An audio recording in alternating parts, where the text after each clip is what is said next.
This is 5 on your side at 10. Decision 2024 coverage of the Missouri primary. Good evening. I'm Mike Wood. And I'm Kelly Jackson. The polls in the Show Me State closed just about 3 hours ago, and the results are pouring in.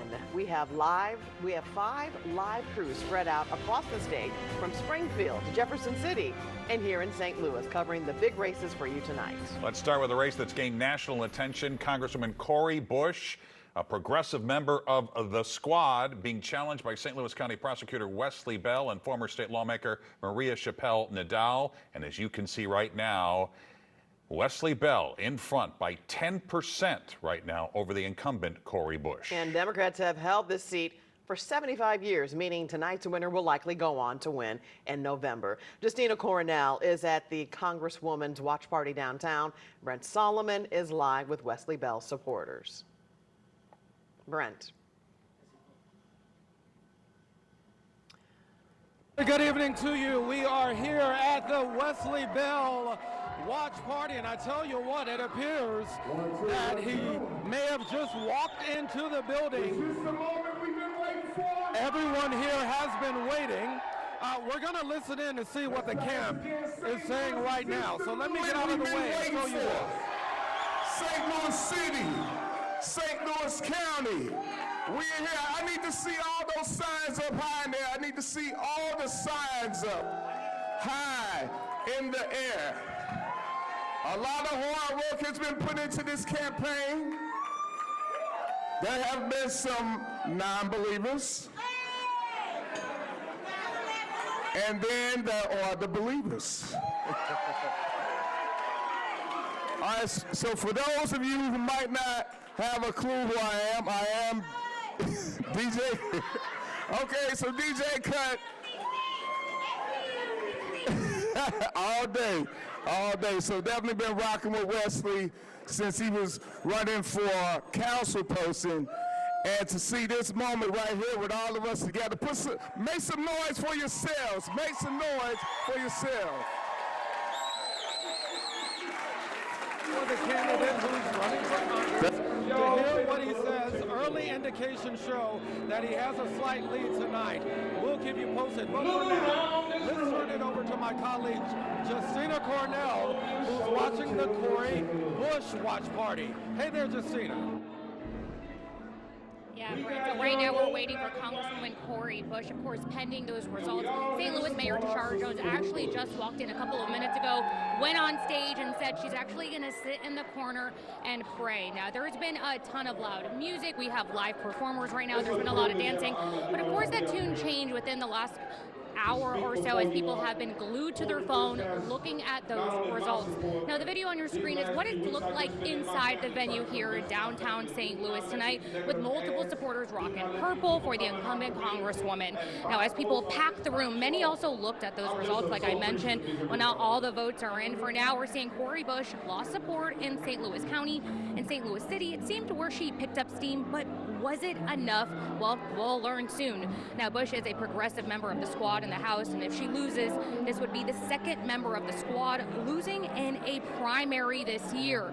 Now, while she campaigned for accomplishments of about $2 billion to the 1st District, she also faced criticism for her rhetoric on Israel, the handling of campaign funds for security services. Now, again, there are live performances happening at this time. Many people are gathered waiting for Congresswoman Cori Bush. Of course, once we hear more, we'll make sure to update you on KSDK.com. Reporting live, Justina Cornell, 5 on your side. And we do want to let you know that the Associated Press has called the race for Wesley Bell defeating the incumbent Cori Bush tonight. And in the race for Missouri governor, 9 Republicans and 5 Democrats are hoping to replace Governor Mike Parson, who is not seeking re-election because of term limits. All right, here's the Republican primary. You can see Lieutenant Governor Mike Kehoe with a substantial lead. Jay Ashcroft did not perform very well. Bill Eigel with 32% of the vote. This is the latest that we have right now, but Mike Kehoe well in front. And the winner will face the winner of tonight's Democratic primary in November. State Representative Crystal Quaid has declared victory over food franchise owner Mike Hamra. Tonight we have Robert Townsend with the Ashcroft supporters in Springfield, Missouri. Megan Kernan is with the Eagle campaign in St. Peters. But let's start with Laura Barczewski in Jefferson City. She is with the Kehoe campaign. Laura. Mike and Kelly, it's been a very exciting night, and right now Mike Kehoe is taking the stage. I believe he is claiming victory. His camp has already come in and claimed victory, and I'm going to step out of the way so you can hear exactly what he's about to say. And I'll get to this more officially. My family, who are just here with me today, they are rock stars.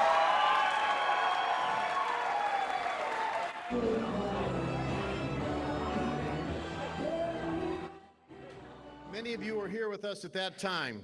At the time, I told you I wasn't supposed to be standing there. Growing up, no one would have looked at me and said, that kid's going to be a lieutenant governor someday.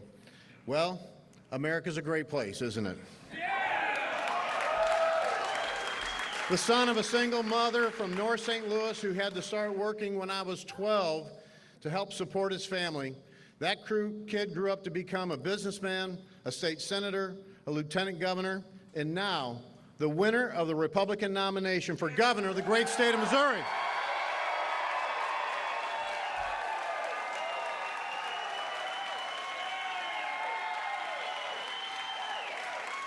Yet, here we are, and once again I say I should not be standing here as your nominee.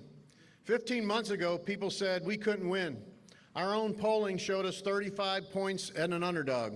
Heck, just 4 or 5 months ago, we were down 35 points. But we believed in our cause, but more importantly, you believed in us.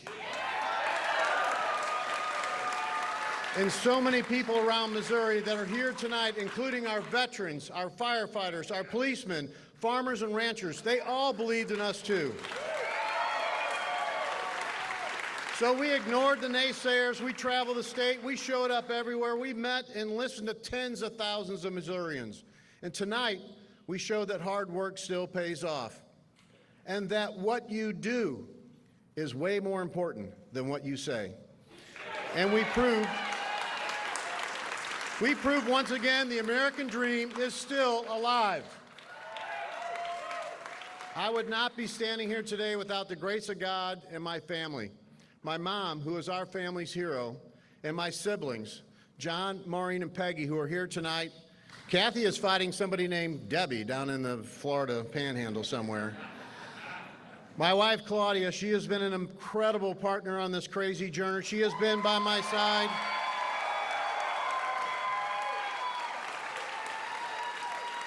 She's been by my side every step of the way. Nobody has worked harder. Will she make a great first lady or what?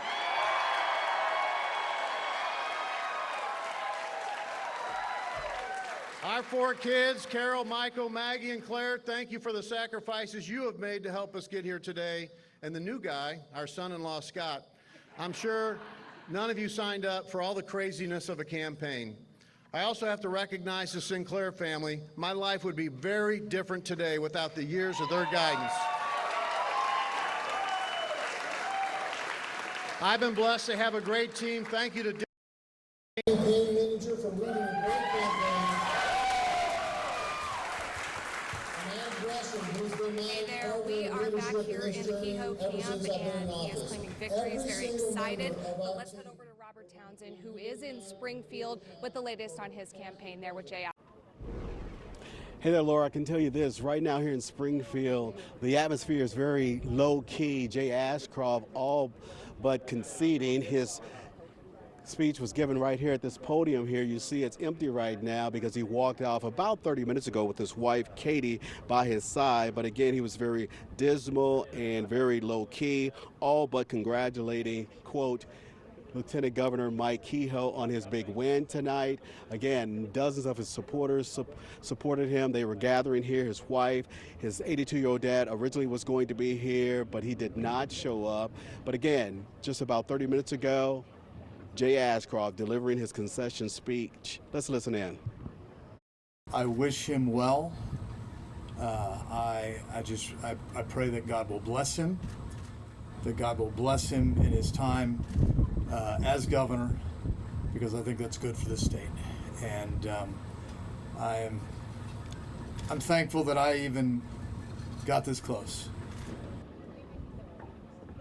Again, Ashcroft pretty much conceding and saying that he was very thankful to participate in the race here. We're going to go now to St. Peter's. That's where my colleague Megan Kernan is. She's with Bill Eigle's camp. Hey, Megan, what's up?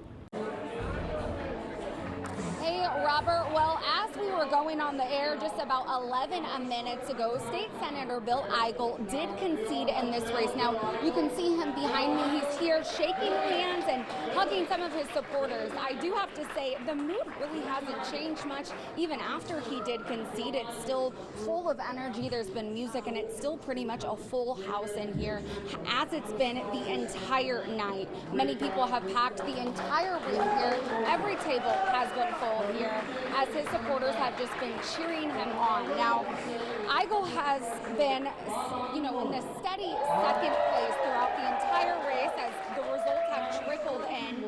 Eigel spent 2 terms in the Missouri State Senate, often clashing with members of his own party. Now, he ran on a promise to end personal property tax, increase deportations in Missouri, and protect farmland. Now, again, as you can see, it is still a packed house in here. Bill Eigel is still going around and greeting people, thanking them for being here. The entire room here at the Old Hickory Golf Club in St. Peter's has been packed all night. For now, reporting live in St. Peter's, Megan Curtin, 5 on your side. And the Associated Press has called Mike Kehoe the winner in that race for governor on the GOP side. And within the last 30 minutes, Crystal Quaid celebrated her victory, her Democratic victory, with supporters in Springfield. Tonight's results show us that regardless of party, regardless of where folks live in the state of Missouri, they want something different. And in the Democratic primary for U.S. Senate, Marine veteran Lucas Kunce was declared the winner early with 65% of the vote. He beat State Senator Carla May. Kunce spoke to his supporters about an hour ago about taking on Republican incumbent Josh Hawley in November. And it's not because of where he came from. I don't even think it's because of how he grew up. It is because of what he has become. A power-hungry, control-obsessed politician who cares about nothing other than making money in office and deciding how we get to live our lives. On X, Hawley offered his congratulations to Kunce and challenged him to a debate next week at the Missouri State Fair. Now let's get a closer look at tonight's big races. I want to check in with our political editor, Mark Maxwell. Yeah, we're here with also Anita Mannion, our political analyst. Good to have you with us, Anita. Let's check right in on the map. The big race. Everyone in St. Louis, everyone across the country is watching this Democratic primary race between Wesley Bell and Cori Bush. You see here the Associated Press calling Wesley Bell the winner. The clear split between the county, where he had a 10,000 vote lead, 99% of the votes counted, up 10,000 in the county. In the city, Wesley Bell trailing 4,000 votes. But Anita, you see here that the $7 million in ads that came in from the pro-Israel groups might have moved the needle here. Absolutely.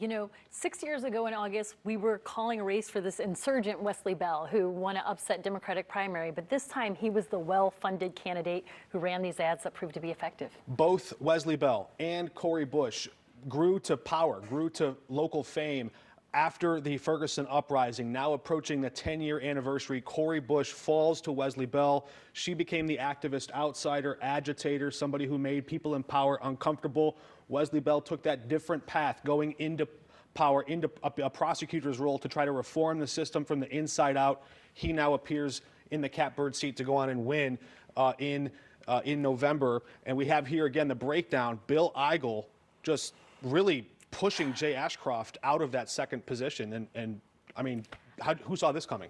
I didn't, and certainly the Ashcroft campaign didn't. It started out with Ashcroft as the favorite. He had the name recognition, the family legacy, held statewide office, but, Bill Eigel out-MAGA'd Ashcroft. And they kind of, even though Trump endorsed all three, these two, I think, kind of split that more conservative vote with Mike Kehoe coming ahead. Anita, thanks for that analysis. We got more of the big board coming later on tonight. Stick with us here. We'll get into some of the other big races for now. But Mike and Kelly, for now, back to you. And all of tonight's results will be running at the bottom bottom of your screen. They're also available on KSDK.com. Just text the word results to 314-425-5355, and we'll be happy to send you a link. Coming up, I'll look at the results from some of the other key races tonight. Plus, bus bedlam tonight. Parents voice their concerns on transportation and leadership issues plaguing St. Louis public schools. And it feels like back-to-school weather tonight after temperatures tumbled out of the 90s, now in the upper 60s in many places. Much more comfortable weather to end this week.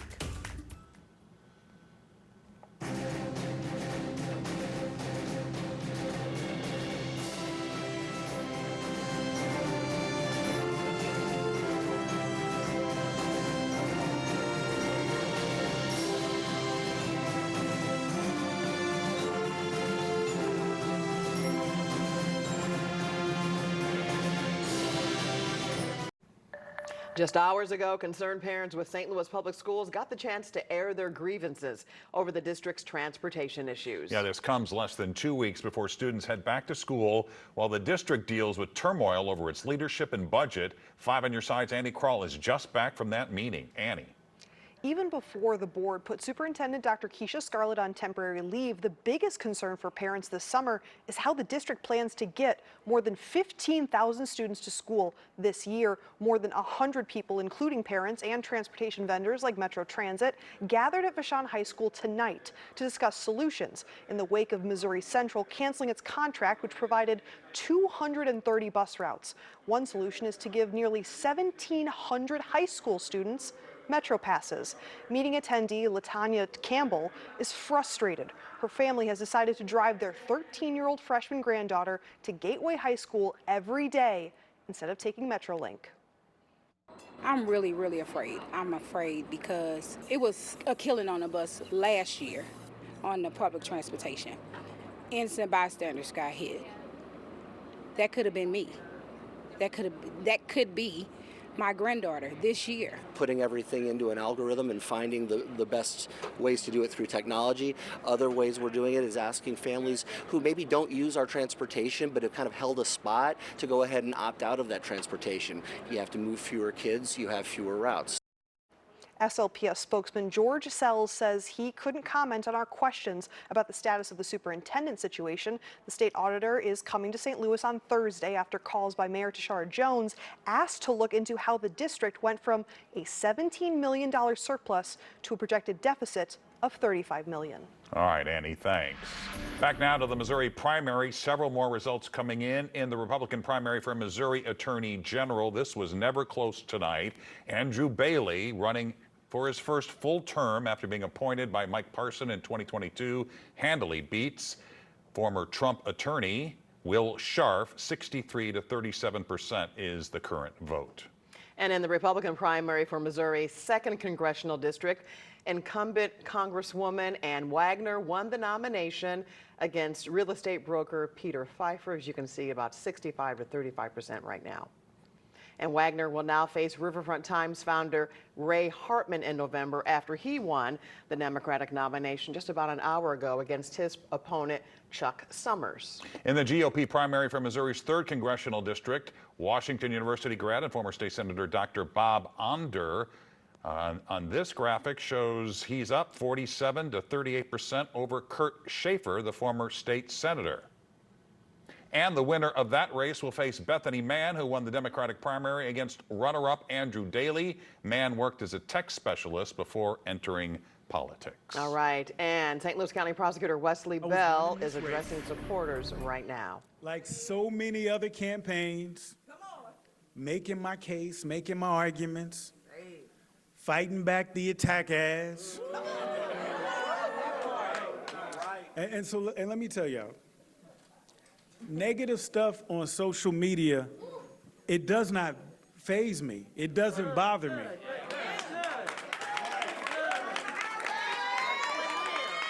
Let me tell y'all something. I grew up the youngest of 4 boys.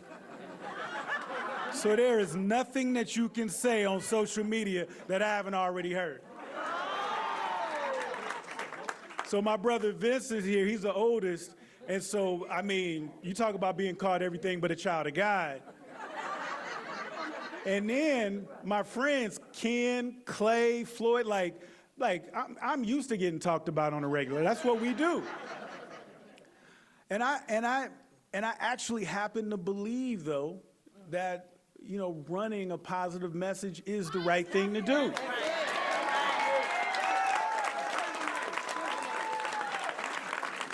I believe that words matter. Yes, they do. And for those who know me, running a campaign on the issues is what I do. It's what we do. But this race got nasty. And so, and I'll be honest, I was still good, but there were a couple times that, you know, it started getting to me a little bit.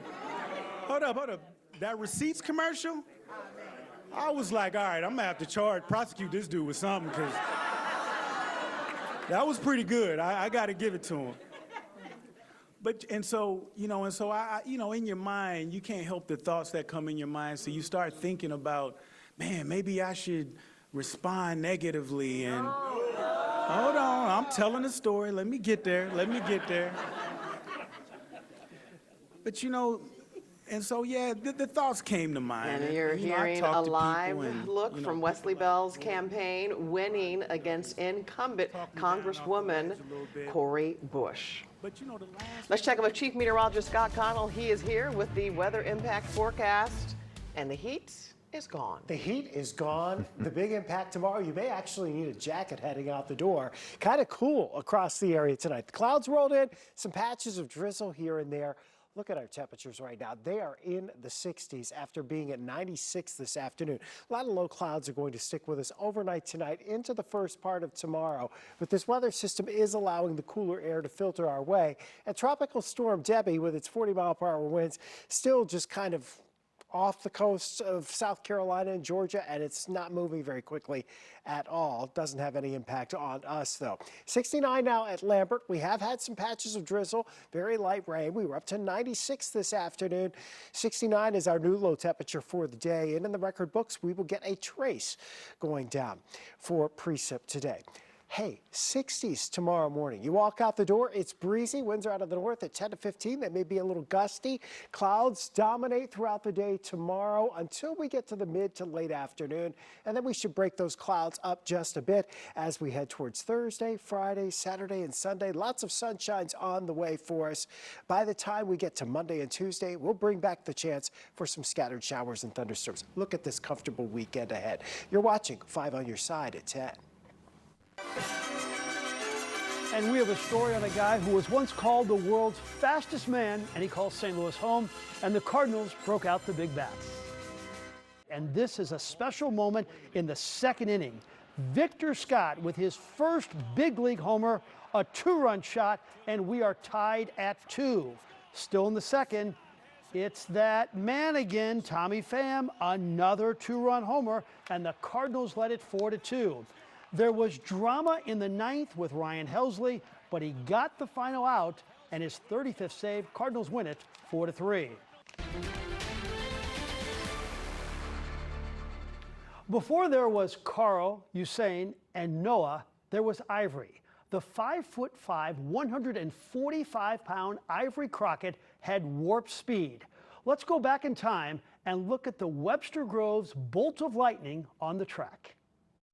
It was May of 1974, a rainy day in Knoxville, Tennessee, when Ivory Crockett became the fastest man in the world, a 9-flat 100-yard dash. He placed something in his shoe right before the race. Just a piece of paper with 9 flat on it. They called it immortality in 9 seconds over those 100 yards in a race that's no longer run. Ivory Crockett was twice a U.S. champion, and he was gifted from day one. 90% is God, and 10% is your work. That's the truth. Ivory is now 75 years old. He had a successful 45-year career in the healthcare industry. He's even had a park named after him in Webster Groves. And the accolades and affection have never stopped. And some of the greatest letters still, I mean, think about that. That's 50 years ago. And people write me a letter and say, could I have your autograph? The only hole in his resume was no Olympics. Ivory had hamstring issues in 1972 and 76 and didn't make the team. He has the world record, but not the Olympic gold. see, on the Olympics gold medal is you win it and then somebody else win it, more likely. But the world's record is yours. And only thing really good about the 100-yard dash world record, they ain't gonna run it no more. He's got a point. It's now 100 meters. No one will ever run a 9-flat 100-yard dash again. What an athlete. Stay with us. We'll be right back.